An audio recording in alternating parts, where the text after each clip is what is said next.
Good afternoon. In this video, we are going to discuss how to manage the airway during cardiac arrest. Okay.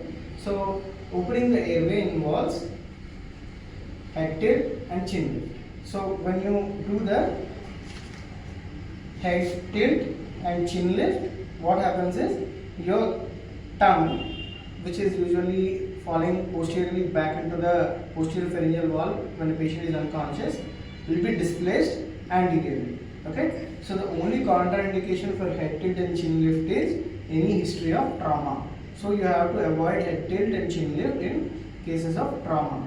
In other non-traumatic cases, you can open the airway by doing the head tilt and chin lift. Okay, so what is the meaning of head tilt? Head tilting is tilting the head like this. So chin lift is lifting your chin like this. So when you do the head tilt and chin lift, the tongue moves away from the posterior pharyngeal wall, opening the airway. Okay. So along with the head tilt and chin lift, you can use the ambu bag for ventilating the patient. So you can hold the ambu bag with mask in C and D technique like this. So the C sitting on the patient's face mask and E sitting on the E shape sitting on the patient's face and mandible.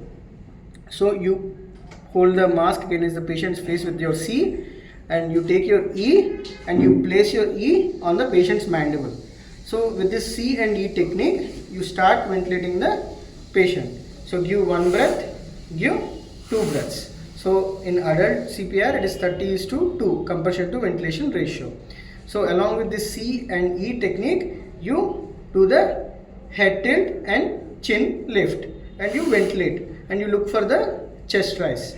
So you give these breaths in sequence of 2.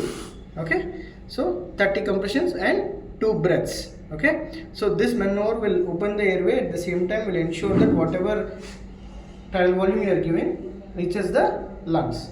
So this is the way you give ventilation during a cardiac arrest.